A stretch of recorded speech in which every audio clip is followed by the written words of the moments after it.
Powered by Rev Media in partnership with TSN, it is season 6 of the Dregs Hockey Podcast, presented by our title sponsor, Canadian Club Whiskey. New to their amazing invitation series is the Canadian Club Classic 18-year-old high-proof, full-bodied whiskey. Delicious, has the aromas of caramel, toffee, spicy vanilla, rich oak, and it's got a butterscotch finish that is so smooth. Invite your senses to an elevated Canadian whiskey experience with Canadian Club. And Ray, my friend, this is rare. Now, normally we like to drop our pods on Mondays and on Thursdays, but the week just kind of didn't get away on us. I mean, it was a busy week, right? So Here we are recording Friday afternoon. And I'd say the week got away from us. It got busy. Yeah. We're hanging on by our fingernails here. That's okay. It's a fair point, but so right off the top of the pod here, I'm going to warn our loyal listeners and those who follow us on our YouTube channel that Utah forward Dylan Guenther is planning to join us later in the podcast. You may or may not be there. We're going to have to seal this place out because we're on a very tight timeline. So if Ray isn't there and it's just me and Dylan, then it's because you got an appointment. You can't miss this appointment. So no, I can't. But if I'm not there, Dregs, I want you to ask him how he does shopping at Costco. Oh. Is this inside or have you read this somewhere? No, I've read this and I'm really curious about his focus going into Costco. Okay. So I think this is something you got to remember, young guy, you know, he's not like he's going in there for 24 pens. No. So he's going in there for like whatever. Okay. So like, I'm curious. Yeah. So that's phenomenal because I've done some research, but I didn't get to that. So I am 100%. If you're not there, I'm going to ask him. And look, we also have to talk about his younger brother, Nathan, right? Draft pick of the Saskatoon Blades. But this kid, you got to be careful. He's 16, right? And he's playing with the junior Edmonton Oil Kings. But he's a defenseman, good size, 6'1", 175, something like that. So I'm curious what the older brother thinks of the younger brother. So we're going to get Dylan's scouting report on Nathan Guenther coming up as well. Lots to talk about on headlines. And man, it feels early. You and I used to joke because you'd participate in all of these season previews, playoff previews that we used to do together. And Steve Dryden, God love him, good friend of ours, would challenge me as an insider with the hot seat. Remember that? It was always a freaking and you hot know seat. How much I hated that. Hated it. Yeah. So that is going to be, I say it tongue in cheek, but we do have to have a somewhat serious, educated conversation. Yep. Coming up in headlines, brought to you by Tim Hortons, celebrating the launch of their new spicy rosé flavored flatbread pizza. A spicy and creamy tomato sauce. It's topped with slow cooked chicken, shredded mozzarella, Monterey Jack, and the always famous herb seasoning. So you can order any 2 flavors of flatbread pizzas at Tim Hortons for just $12. And this wonderful deal is until November 17th. So hot seat means it can be a player, it could be a general manager. Normally it's a coach. And it conjures up the question, could he be in trouble? And eventually I convinced Steve that it just wasn't relevant going into the season. The puck hasn't even dropped. Ken Hitchcock used to text me or call me after the fact because he was probably on 10 of my hot seats in the early days. Like, Dregs, for God's sake, we haven't played a shift here. What are you doing? But the questions are starting to bubble around Colorado. Nashville, I'm not buying. Detroit, man. Detroit, slow to the gate. Lalonde, I think he's in the final year of his deal. I know you don't love this, but do we just need to pump the brakes on social media, mainstream media, let these men do their jobs, and just let these teams come together a little bit more? Well, yeah, I mean, it's 4 games, so you'd like to have a little bit of a runway. But here comes I think you have to look at everything a little differently. It's 4 games for everybody or 5 games for everybody. Some places they're just they're in a different part of the road, right? Like Nashville's 0-4. Andrew Brunette had a coach of the year type year. He was in the finalists for it last year. They go add Brady Shea, Steven Stamkos, Jonathan Marchessault. They win the offseason. How many times does a team that wins the offseason fall flat on their face out of the gate? Like way more than it works. Remember when New Jersey won the offseason a couple of years ago and then they missed the playoffs? So Nashville's played 4 games. They've lost 4. They've scored 8 goals. Stamkos doesn't have a point. Marchessault's got 1 goal. Gustav Nyquist, who had a brilliant year last year, doesn't have a point. Yeah. So you lose, right? So you lose. And so it becomes a problem if you think Stamkos is going to finish with 8 goals this year or that Nyquist is going to get 26 points. Like, then you got a problem. But I've talked about this October hockey. I don't really believe it. So in Nashville, I mean, it's a lousy start. If they were 1-3, you might not even be talking about it. You'd say, oh yeah, a little slow out of the gate. 0-4 looks bad, but there's not much there. Colorado is a tire fire. It is. And if we take a half a step back on them, they can't keep the puck out of their net. They've given, 25 goals they've given up in 5 games. So it's really easy to look at Alex Georgiev because he's been lousy and say that's on the goalie. And he's got to chew a lot of that. But they're about $30 million under the cap right now. Yeah. With players out of the lineup. And I don't really know what they expect or hope for from Gabriel Landeskog. Like, he's been away for 2 years. Like, what's he... Yeah. To think of him as he was before is really unfair.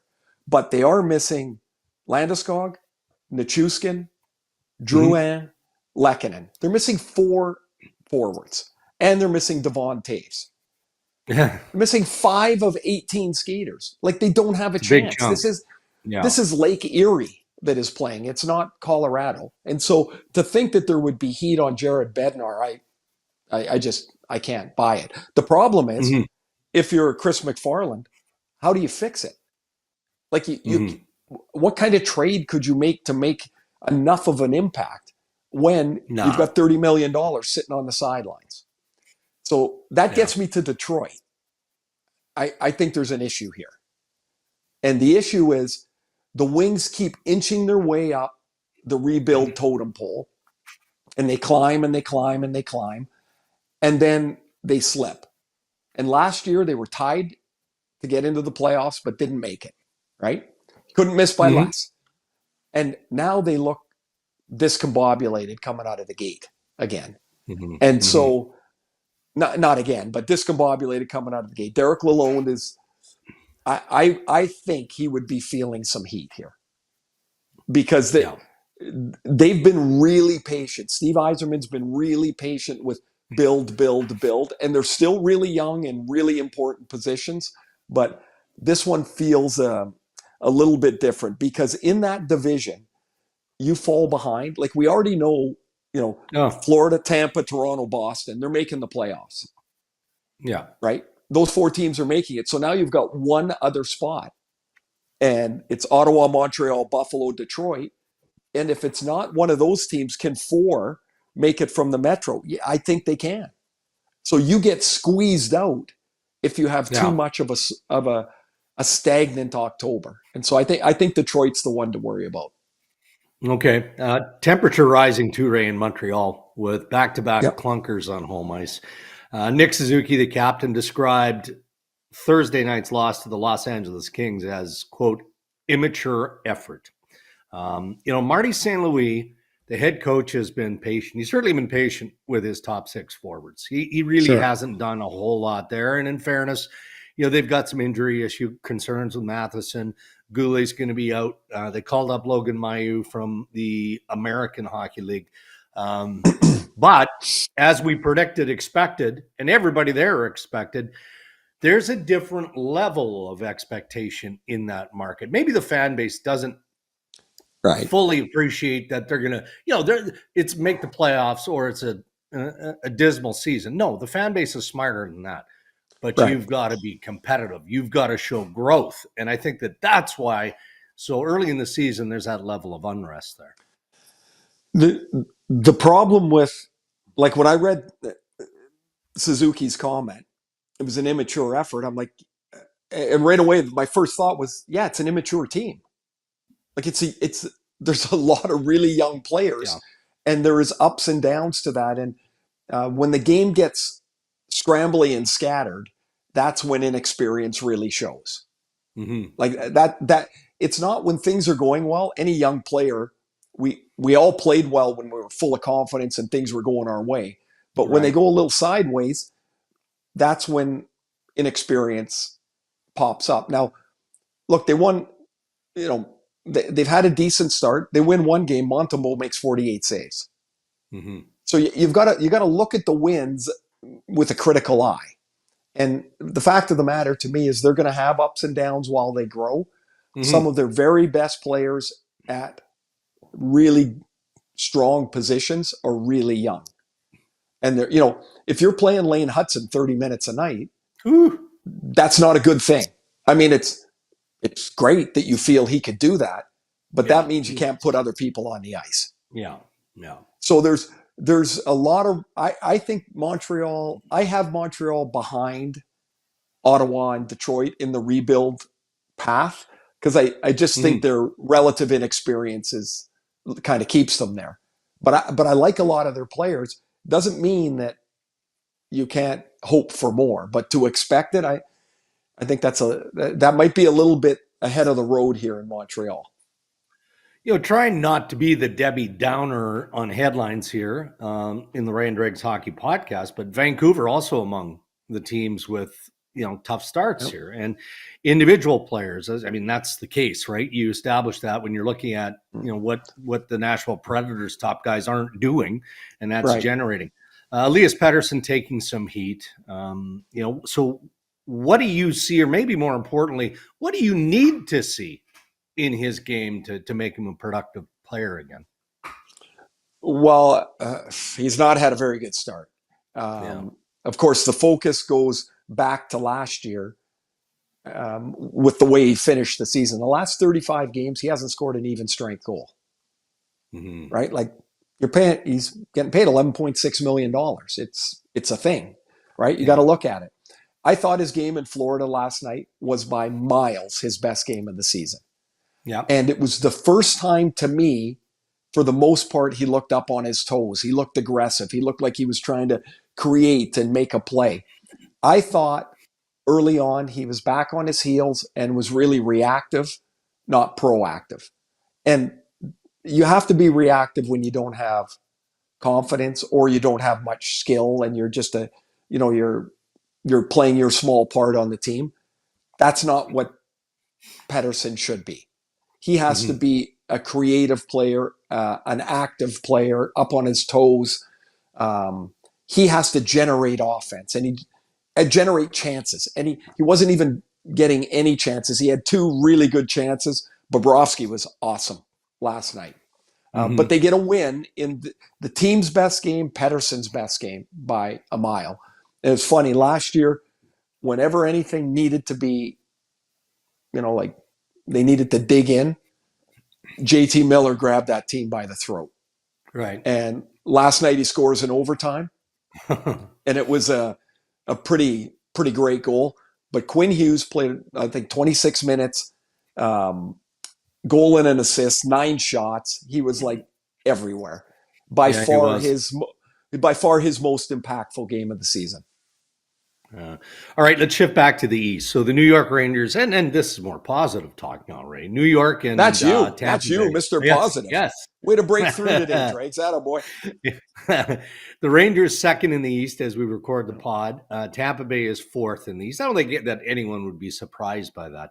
Nikita Kucherov leading the NHL currently with 6 goals. Artemi Panarin with a hat trick on Thursday night. So he now has 5 goals and 11 points. And maybe that's just the jumping off point of Pettersson and the Vancouver Canucks. Hey, your star powers need to flex that muscle. Star power actually matters, as we're definitely seeing in the East with those two top teams. Everybody loves depth. It's we need depth. Yeah. We got to get scoring up and down our lineup. Yes, that's true. You need scoring at the top of your lineup. If your big boys don't play, you can't win. in a league that floor to ceiling is smaller and smaller all the time, you can't overcome for any length of time your top players in a snooze. It doesn't work. And Panarin has been awesome, man. If I don't know why people wouldn't have seen the Rangers play much over the last couple of years, but if you haven't, just watch him. He's like an artist.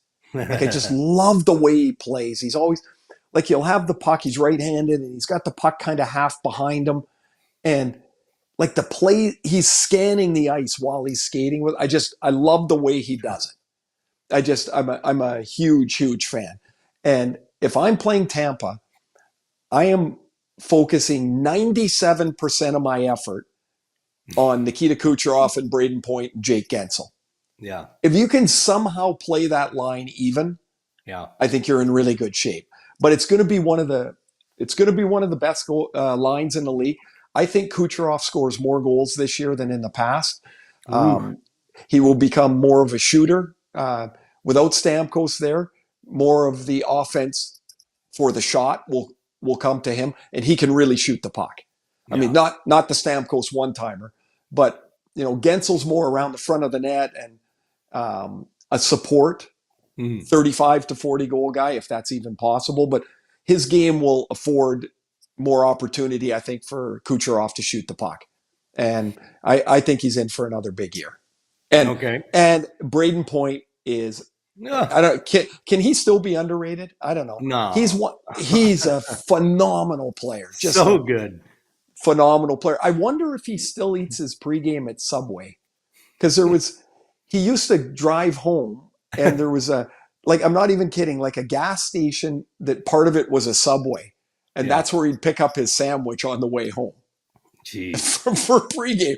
And the guy's one of the best players in the league. So I hope he still is. But I hope he still is. Well, again, speaking of stars, why don't we, we'll get it back to Edmonton. And again, kind of a balance between positive and negative here. So Leon Draisaitl, I don't know. How do we define benching? You miss a shift. That's not a benching, right? You missed 2 shifts. Whatever Kris Knoblauch didn't like in Leon's game, bad penalty, all that kind of stuff, we can appreciate. So there's a small level of discipline applied to Leon Draisaitl. But he and the Oilers then respond versus the Philadelphia Flyers, and now they win back-to-back games here. So is there any correlation, you think, between the coach showing some accountability to one of his top stars here in Leon Draisaitl, and the Oilers digging out of that hole in that game and following it up with another good game after that? Well, I was doing that game for ESPN, and when McDavid goes on the ice and Skinner was on his left, I turned down and I looked down the Oiler bench, and Leon is sitting next to Ty Emberson down at the defenseman end. And I'm like, he didn't pick that seat. That's not good. So they go through one, they go through a second, and then there was a penalty.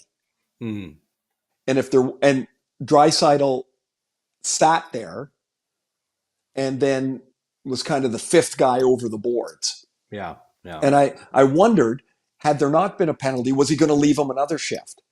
But this may sound goofy a little bit, but it takes a lot of courage for Knoblauch to sit him there. Well, because that Leon he's a very, very proud player.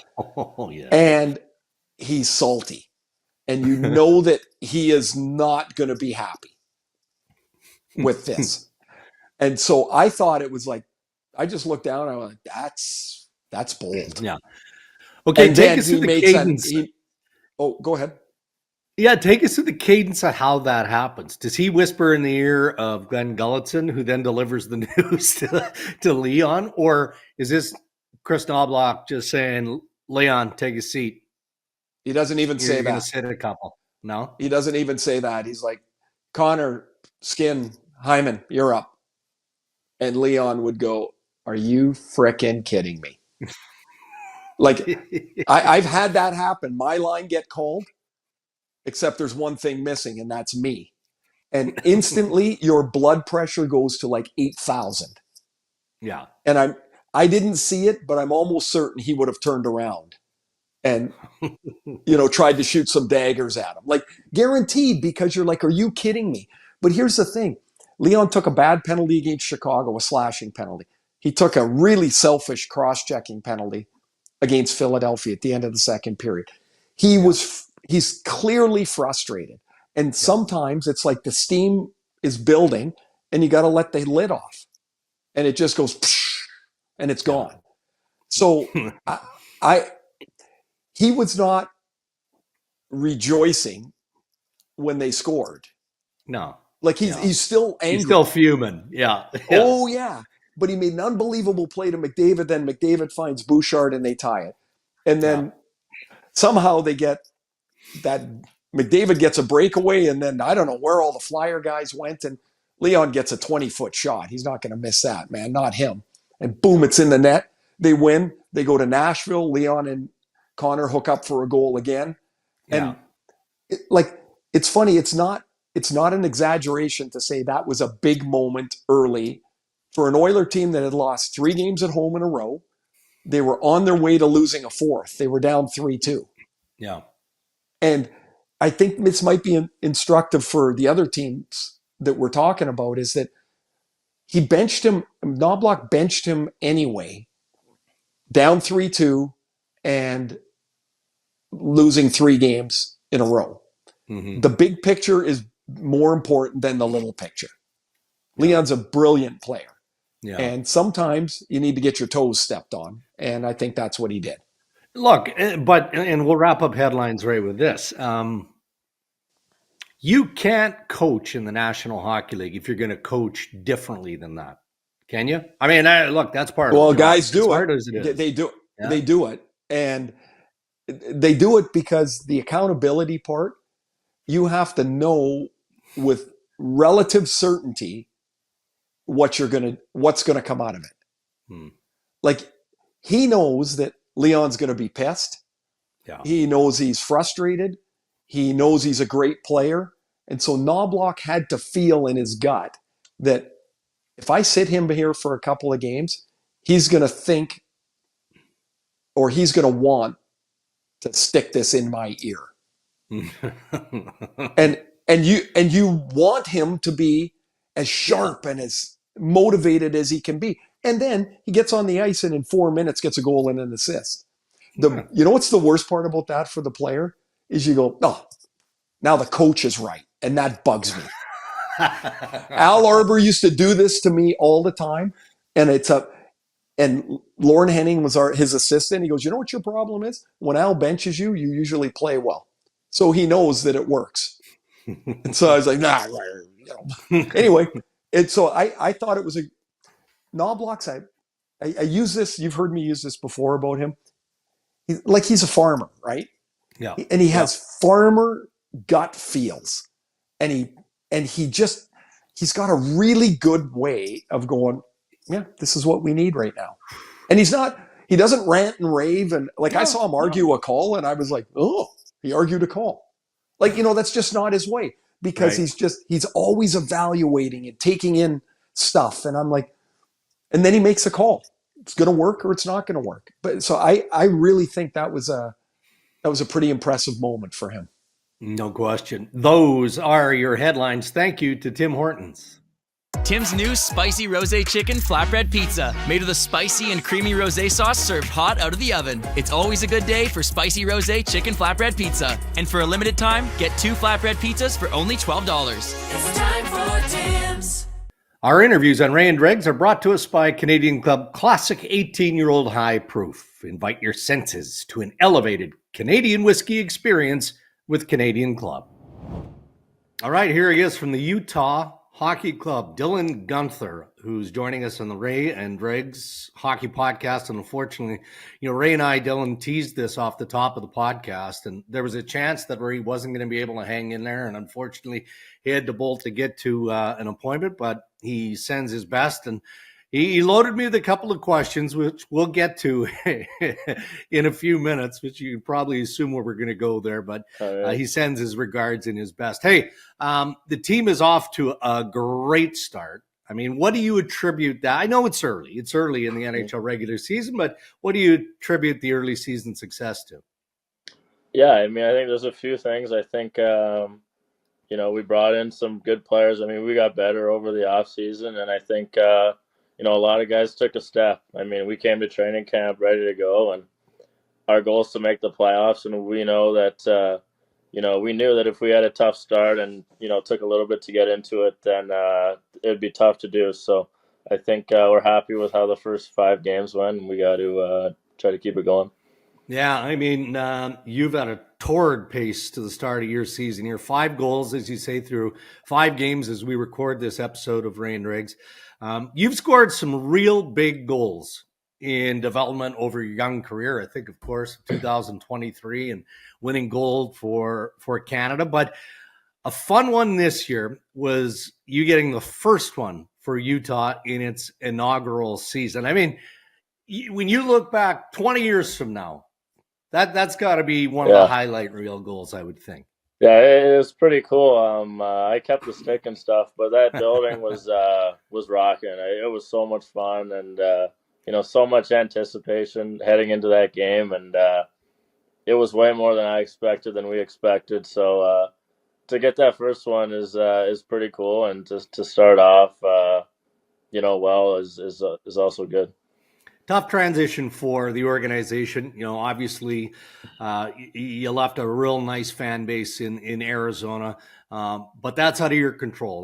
That has nothing to do with the players or hockey ops, the organization in general. But give us a sense of what the atmosphere is like in that building now in Utah. Yeah, it's great. I think I get the sense that everyone's super excited about hockey, but they don't know a ton about hockey. So.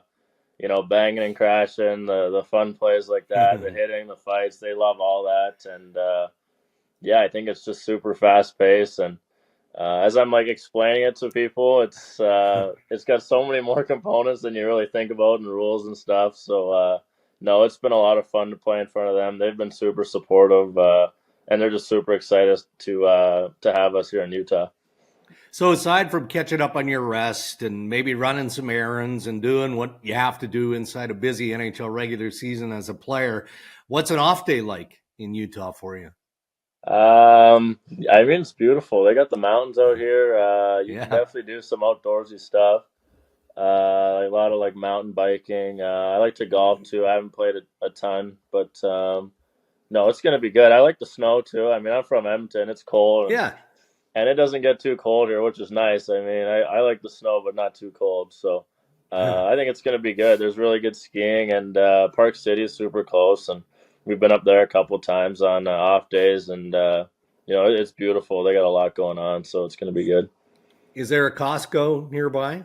There is a Costco close, and Walmart. You know where this is going, right? This is one of the Ray Ferraro plant questions, because there's a story that came out.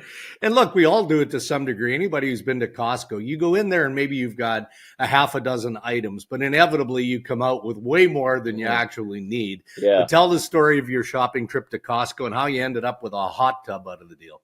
Yeah, I mean, Boehner said it. We went in for some, so we could buy in bulk there. We got enough tin foil for the next 4 years probably, and parchment paper. But we go there for some sparkling water, and we're looking around, and we see the hot tub, and we're like, why not? So we got a hot tub, and Halloween around the corner too. So we got a couple nice decorations. So if you see a big scary house out in Utah, it's probably ours. Jack is your roommate, right? Yeah. So that's the other part of the question. The follow-up from Ray would have been, all right, I mean, maybe you're new to living alone to a point, and there are certain responsibilities as either someone who rents or owns a home that you have to have and do. And one of those is making sure that your utilities are covered and things like that. Yeah. So what led to you guys getting your water shut off? I mean, I'm just gonna say it. Boehner didn't pay the bill. I don't know. There was no like notice or anything though. I think usually you get a notice or something that you're not paying it, and it just went off. But no, we got everything dialed in. We got it tightened up.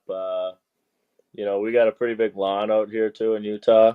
Nice. So we got a nice green grass too. So it's pretty good. Now you got people that come in and look after that. Again, you guys are busy. I'm not trying to portray this, celebrity athlete that doesn't want to do the menial tasks or chores around the house. Or do you guys cut the grass and look after it all? Oh no, we cut it. Yeah, we got it going. We trim the hedges and everything, and making sure they're crispy so the lawn looks good.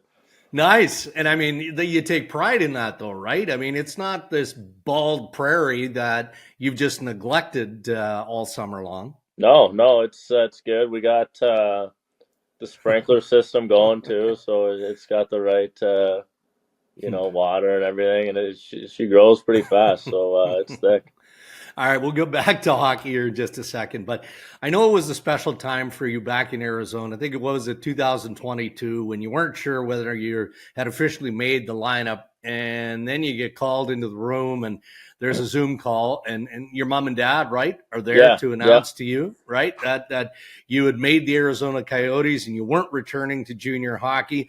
So that had to feel great. So how did you then break the news? Or were your parents right there front and center when you said, hey, I've got an 8-year contract extension that I'm staring at or I'm about to sign with Utah? Yeah, I mean, it's pretty cool. Kind of everything's happened so quick. And, I didn't even make the team last year. Like, I played in the American League up until New Year's. And, obviously pissed about it. Went down, played well, and then, came back up and wanted to stay. But, yeah, I mean, everything's happened so quick. And as much as I've kind of dedicated my whole life to hockey, and I mean, so have they. The time and hours, like I would skate before school, after school, and, the long road trips, early mornings. So it's, it's super rewarding for, not just me, but the family too. And it's exciting to know that I'm going to be, in Utah for a long time. Well, you're a hockey family. There's no doubt about that. And your 16-year-old, Nathan is 16, right? Mm-hmm. Yeah. Yeah, he's playing with the junior Oil Kings in Edmonton, draft pick of the Saskatoon Blades in the Western Hockey League. Yeah. So what I can see is that he's a right shot D-man, 6'1", coming in at 175 pounds. You don't get to see as much of him play as I'm sure you'd like, but give us an early scouting report. What's the read on Nathan? Yeah, he's good. I mean, he's got work to do like everyone, but sure.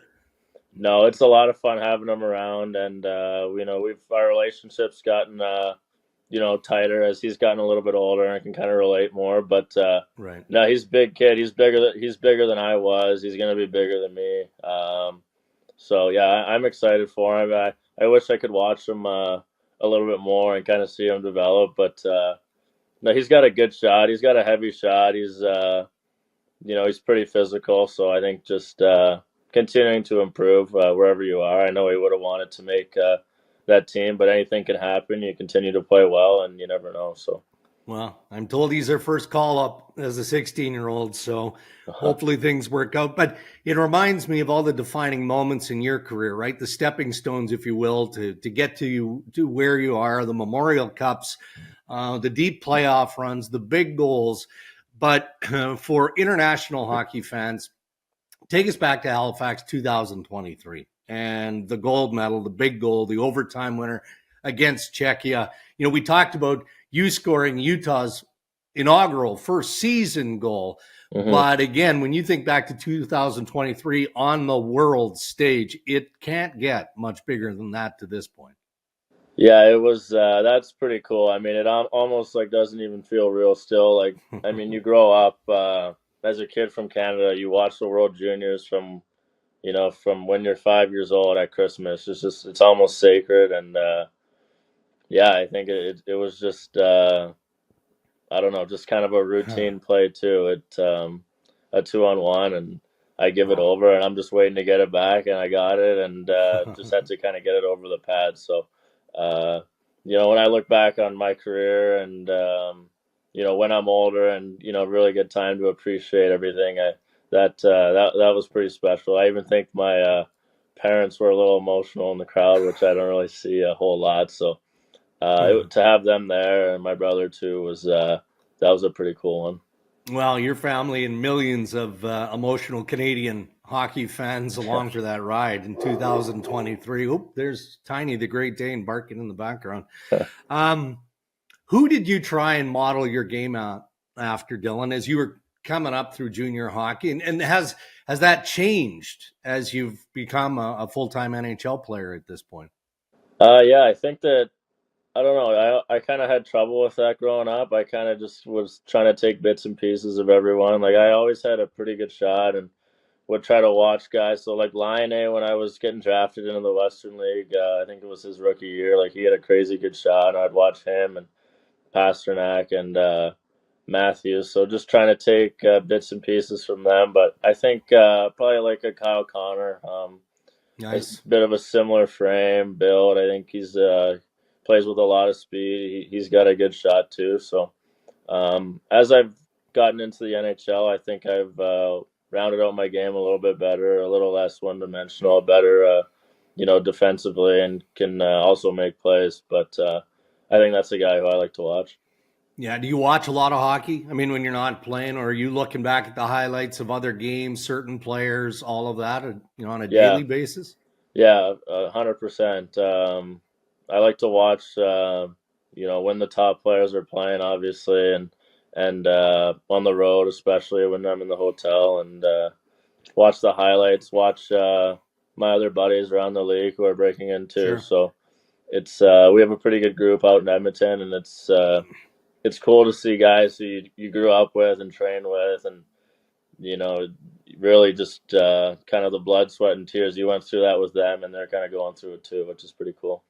We'll let you go this. I mean, every player sets goals going into a season, right? I mean, maybe for you as a younger player, it's gotten beyond just, making and staying in the National Hockey League. You've certainly surpassed that stage. But is there an individual goal that you're willing to share, something that you're striving for going into this season as we're 5 games in?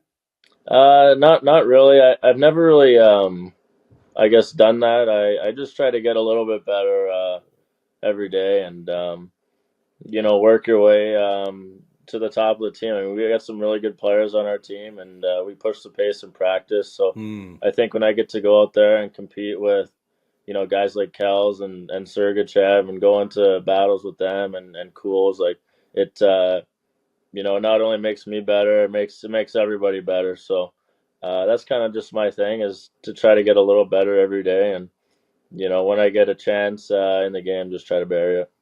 Well, you're developing into a great player. Utah is a terrific story in the National Hockey League. So thanks for doing this. And again, Ray Ferraro passes on his best. He's a big fan of how you play, and we'll be watching closely moving forward.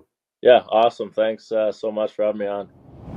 Yeah, and there he goes, Dylan Guenther of the Utah Hockey Club. What a story he is. And Utah is a fun group to watch. We'll see how they can continue to try and piece together a winning season. As you heard Guenther talk about, I mean, the goal of every team in the National Hockey League is to qualify for the postseason. A lofty goal for Utah, a lot of work ahead, but he's a big part of their present and certainly a big part of their future. So sadly, Ray Ferraro had to dip away, but he'll be back for both episodes of the Ray and Dregs Hockey Podcast next week. One of the more popular developing segments in Ray and Dregs is, of course, Ask Ray and Dregs Anything. Ryan Rashog from TSN joins us. So you can send us your questions on X and Instagram at Ray and Dregs, or on the website rayanddregs.com. Until next week, thank you to our sponsors who continue to support Ray and Dregs and make the Ray and Dregs Hockey Podcast possible. Our title sponsor, Canadian Club Whiskey, and Tim Hortons. Have a great weekend, everybody. Stay safe.